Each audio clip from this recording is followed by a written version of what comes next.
E aí, meus queridos cinéfilos, tudo bem com vocês? Aqui quem fala é o João Pedro. Estamos de volta aqui para mais um vídeo no canal do Cinema do João Pedro. E no vídeo de hoje eu venho aqui trazer para vocês a resenha comemorativa de um dos meus filmes favoritos de todos os tempos, que é O Grande Hotel Budapeste, do Wes Anderson, um filme de 2014, está completando uma década de lançamento em 2024, que mistura ali os gêneros de comédia, drama e aventura. Bom, para quem ainda não sabe, O Grande Hotel Budapeste conta a história de um autor que, ao sofrer de bloqueios criativos, ele vai buscar inspiração em um hotel que outrora era grandioso numa república fictícia europeia, chamada República de Dubrovka, e lá ele conhece o proprietário idoso do hotel, que é o Zero Mustafa. E aí o Zero oferece a oportunidade do autor escutar uma história, né? O Zero conta a história de como ele, na época que ele ainda era mensageiro do hotel, juntamente com o concierge anterior do hotel, que é o Monsieur Gustave, como que eles embarcam em uma aventura envolvendo uma pintura inestimável que o Monsieur Gustave herda, que possui um segredo misterioso que atrai a atenção de várias ameaças. Bom, assim como no caso de Onde Vivem os Monstros, que foi a primeira resenha comemorativa que eu fiz, a minha história com Wes Anderson é uma história de longa data, e aqui eu preciso fazer um adendo e agradecer muito ao meu pai, porque se não fosse por ele, alguns desses filmes que eu vou apresentar aqui teriam sido introduzidos a mim muito mais tarde. O próprio blog também teria surgido muito mais tarde na minha vida. Então, muito obrigado, pai. E tudo começa em 2010, na mesma época que eu vi Onde Vivem os Monstros, onde eu queria muito, muito, muito rever Harry Potter. E aí eu pedi pro meu pai, vai ali na locadora, alugar Harry Potter e a Pedra Filosofal para eu rever, por favor. E ele não só alugou Harry Potter, como ele também trouxe um filme novo que tinha acabado de lançar na locadora, que foi O Fantástico Senhor Raposo. Eu ainda não sabia que o Wes Anderson era o diretor desse filme, porém eu fiquei impressionado na animação como um todo, em todos os aspectos dela, pela agilidade da trama, pela qualidade da animação, pela textura e pelo realismo do stop motion, que era uma coisa que eu não tinha visto em filmes como A Fuga das Galinhas ou Wallace e Gromit. Então já foi um filme que me causou uma tremenda impressão. Porém, 2 anos depois, eu também queria muito ver outro filme, que nesse caso era A Origem dos Guardiões, da DreamWorks, um filme bem legal, que prometia ser uma diversão garantida para toda a família no final do ano, né? Era novembro de 2012. Porém, o meu pai mais uma vez interviu ao meu favor e me apresentou a um filme que estava passando em um cinema só em Goiânia e que me atraiu bastante, porque o enredo também envolvia crianças e tinha um elenco muito talentoso por trás. E esse filme acabou e continua sendo o meu filme favorito de todos os tempos, que é Moonrise Kingdom.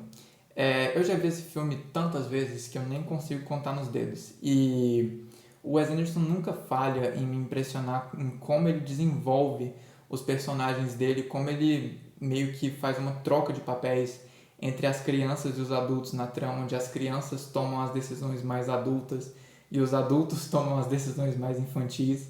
É uma coisa muito genial, é uma história muito bem contada, tem um elenco muito talentoso e uma estética visual muito vintage, então é bem legal de se ver. Porém, nós não estamos aqui para falar de Moonrise Kingdom. 2 anos depois, em 2014, nos veio, o Wes Anderson decidiu nos agraciar com O Grande Hotel Budapeste, que embora não seja o meu favorito, eu reconheço que é o filme no qual o Wes Anderson se sente ali mais em total controle daquilo que ele está fazendo. Ele tem um roteiro muito intrincado e emaranhado, né, a dispor dele, é uma história muito bem elaborada. Ele tem um elenco muito talentoso, tão talentoso que chega a ser invejável, e ele faz uso de uma estética visual que vai acabar consolidando todos os aspectos do visual dele que se tornaram populares nos dias de hoje, né? Bem identificáveis.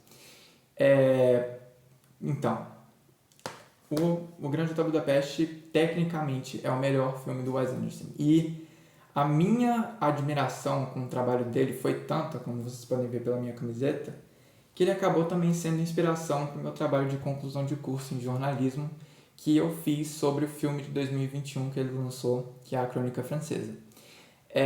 Então, por isso, eu queria fazer uma coisa diferente nessa resenha. Ao invés de analisar o Grande Hotel Budapeste pelas vertentes de roteiro, atuações e aspectos técnicos, como eu normalmente faço, eu quero pegar os critérios que eu utilizei para identificar as recorrências no trabalho do Wes Anderson no meu TCC e analisar o Grande Hotel Budapeste através desses critérios. Quais são eles? 1. Personagens excêntricos. 2. Família e pertencimento além do sangue. 3. Organização visual. E 4. A intertextualidade. Já avisando aqui que essa vai ser uma resenha com spoilers, então se você ainda não assistiu o Grande Hotel Budapeste, pause esse vídeo agora e vai assistir no Star Plus, porque vale muito a pena, e depois volta aqui para você ver o que eu achei e algumas surpresas também que eu achei só nessa vez que eu assisti agora. Porém, se você quiser assistir o vídeo da mesma maneira, assista por sua própria conta e risco. Bom, começando pelos personagens excêntricos. Como que eu defini excêntrico para o meu TCC? Como algo ou alguém que possui características que não se encaixam em um determinado padrão. Essas características podem ser visíveis pelas vestimentas dos personagens, pelas personalidades, pelos vínculos que eles mantêm uns com os outros. E o Grande Hotel Budapeste tem inúmeros personagens excêntricos, não só o Monsieur Gustave e o Zero, que são os dois protagonistas, mas também vários dos personagens coadjuvantes. Porém, uma coisa muito interessante que eu notei nessa vez agora foi como que o Wes Anderson usou as excentricidades do Monsieur Gustave, que é interpretado de forma soberba pelo Ralph Fiennes, e do Zero, que foi a atuação de estreia do Tony Revolori, para evocar diferentes tons na trama, né? O Monsieur Gustave é apresentado no roteiro como uma pessoa que faz um uso abusivo de perfume e que também gosta muito de recitar poesia, e isso acaba injetando um viés cômico ao roteiro, né? Já no caso do Zero, ele nos é introduzido como um imigrante que é forçado a fugir do seu país depois de ter toda a sua família assassinada por causa de um cenário de guerra, e isso acaba injetando uma realidade e uma dramaticidade necessária no filme, que acaba conectando muito com o cenário de guerra que os personagens vão enfrentar no decorrer da trama. E é muito interessante como é que o Wes Anderson consegue equilibrar esses dois tons da trama de um modo muito homogêneo. E é muito interessante como é que ele usa essas excentricidades teoricamente opostas dos personagens para aproximar eles, porque afinal eles têm uma excentricidade em comum, que é a solidão. E isso nos leva ao segundo ponto, ao segundo critério que eu gostaria de analisar, que é a família e o pertencimento além do sangue. Todos os filmes do Wes Anderson, sem exceção, envolvem personagens que encontram esse sentimento de pertencimento com pessoas que não fazem parte de suas famílias biológicas.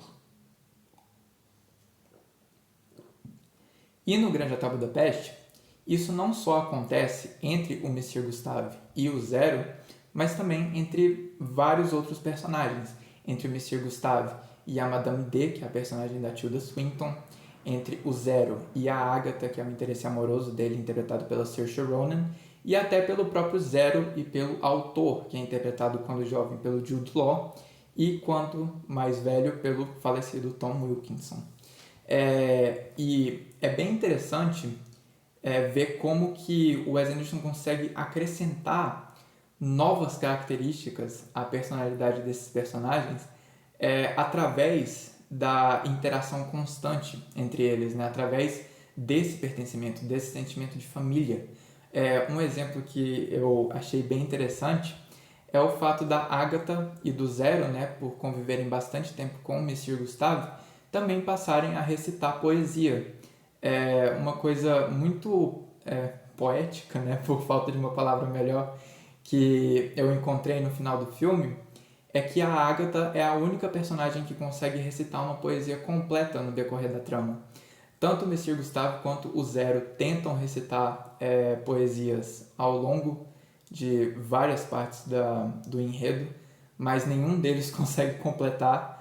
Mas aí a gente tem essa parte bem serena, onde a Agatha consegue completar uma poesia que não só resume a força motriz, que é a relação entre o Mr. Gustavo e o Zero do filme como um todo, mas também traz ali tudo para um final bem agridoce. Então essa é uma coisa muito interessante que eu notei só agora, quando eu vi esse filme pela enésima vez, né? Em terceiro lugar, a gente tem a organização visual. E aqui a gente encontra a presença de tudo aquilo que faz um visual do filme do Wes Anderson ser facilmente identificável. A gente tem a simetria nos enquadramentos, né, onde se você dividir o quadro pela metade, né, você tem o mesmo conteúdo em cada uma das metades. Você tem os cenários que são meticulosamente decorados, os figurinos chamativos, os usos de cor que podem ser vibrantes ou em tons pastel. A gente tem aí o uso de stop motion, tudo para dar ali um tom mais onírico à trama, né? Um tom mais fantasioso, digamos assim, né? Um tom de livro de literatura mesmo. E é uma coisa bem legal de se ver. Eu faço um destaque em especial para a direção de arte, que inclusive venceu o Oscar, que consegue retratar um mesmo cenário, no caso o Grande Hotel Budapeste, de duas maneiras drasticamente diferentes, porém igualmente atraentes, né? E é uma coisa muito legal de se ver, porque você vê que mesmo em um cenário menos luxuoso do que o hotel costumava ser, ele ainda assim é um hotel muito completo, né? É um hotel bem interessante de se habitar, né? Então é uma coisa que a direção de arte consegue fazer de maneira perfeita. E uma coisa bem legal, que eu também fui notar só agora, é como que o uso de cor, como que a fotografia do filme vai ganhando tons mais escuros, mais cinzentos no decorrer da trama. Isso acaba implicando para um cenário de guerra iminente, no qual os personagens vão enfrentar, e também para um cenário de guerra que se conecta muito a aspectos da vida real. E isso nos leva ao quarto aspecto, que é a intertextualidade. Bom, a intertextualidade, em termos bem rápidos, é o uso de outras linguagens para auxiliarem uma linguagem principal. No caso do cinema, né, a linguagem principal é a cinematográfica. E o Wes Anderson, desde 3 é Demais, que foi o segundo filme dele, ele usa elementos de outras linguagens textuais, como o teatro, a literatura e meios bem específicos, como documentários de vida marinha, para auxiliar no ato de contar histórias para o cinema. No caso do Grande Hotel Budapeste, a intertextualidade se dá pelo uso da linguagem literária, porque não só o livro que o autor escreve, né, que se chama O Grande Hotel Budapeste, aparece em tela como adereço, mas a gente tem também a narração em voice-over, a divisão da trama em capítulos ou partes, e isso tudo, e também o foco no ato de contar histórias na trama, né? Isso tudo colabora para um caráter mais literário na narrativa do Wes Anderson. E o mais interessante é como que ele consegue usar essa linguagem literária para evocar o trabalho de um romancista bem específico. No caso, é o Stefan Zweig. Eu fui ler esse livro aqui sobre o making of do Grande Hotel Budapeste, inclusive no meu TCC, vocês podem ver as marcações aqui, que fala que o Stefan Zweig, que é um romancista austríaco, né, que ele foi a inspiração não só para a trama de O Grande Hotel Budapeste, mas também para o personagem do autor. E se você for pesquisar sobre o que o Stefan Zweig escrevia, né, que era a maioria sobre a guerra, é possível fazer ali vários paralelos entre a trama do Grande Hotel Budapeste e a escrita do Stefan Zweig, a vida do Stefan Zweig também, né? Por exemplo, alguns exemplos. O Zero, ele teve que fugir do seu país natal por causa de um cenário de guerra. A mesma coisa aconteceu com Stefan Zweig. Ele teve que fugir de Viena, fugir da Áustria, por causa da iminência da Segunda Guerra Mundial. Os nazistas estavam começando a dominar tudo, a perseguição dos judeus estava ali a todo vapor, e ele se viu forçado a fugir, né?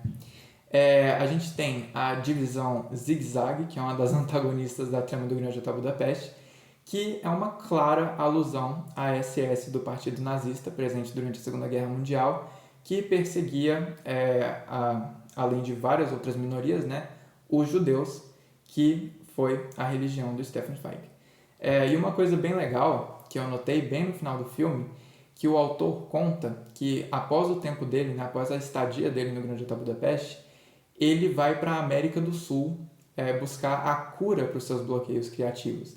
E isso é uma alusão à vida que o Stefan Zweig passou aqui no Brasil. Ele passou os anos finais da vida dele aqui no Brasil. Ele morreu na cidade de Petrópolis, no Rio de Janeiro, onde a casa dele virou o museu, né, Casa Stefan Zweig. Então, é uma coisa muito interessante você meio que identificar e se familiarizar com as inspirações para o trabalho do Wes Anderson, porque isso faz o ato de assistir esses filmes uma experiência muito mais completa. Outros exemplos aqui que eu posso dar. O trabalho literário do J.D. Salinger, por exemplo. Foi uma grande inspiração para os Excêntricos Tenenbaums, e o filme ganhou um novo significado para mim quando eu finalmente li os trabalhos do J.D. Salinger. A Crônica Francesa, que é inspirado no trabalho do jornalista da New Yorker. Eu tive a oportunidade de ler várias matérias desses jornalistas, e isso acabou trazendo uma nova luz, uma nova perspectiva da Crônica Francesa que eu não tinha visto antes. E eu creio que o mesmo deve acontecer com o Grande Hotel Budapeste. Eu ainda não li nenhuma obra do Stefan Zweig, mas graças ao Grande Hotel Budapeste me despertou a vontade de ler. E eu não tenho nenhuma dúvida que isso vai fazer com que a minha experiência, a minha familiaridade com o Grande Hotel Budapeste se torne cada vez mais rica. Então, isso é uma coisa que eu recomendo. Se vocês realmente gostarem dos filmes do Wes Anderson, busquem as inspirações dele, porque isso vai tornar a experiência de assistir o filme, de reassistir, né, sob uma nova perspectiva, muito mais prazerosa. Então, resumindo, minha gente, O Grande Hotel Budapeste é uma obra-prima. É o filme mais completo da carreira do Wes Anderson. Ele tem um roteiro muito intrincado, muito bem elaborado e muito ágil, que tem ali o auxílio de um elenco muito talentoso, que chega a ser invejável, e uma estética visual que acaba consolidando tudo aquilo que tornou o visual dos filmes do Wes Anderson algo imensamente popular na atualidade. Bom, eu fecho essa resenha com uma nota 10 de 10, não tinha como ser outra. Eu espero que vocês tenham gostado dessa resenha. Se vocês gostaram, curtam, comentem, compartilhem, se inscrevam no canal, porque isso me ajuda muito. Eu espero que vocês gostem muito do que está por vir. Até a próxima. Falou!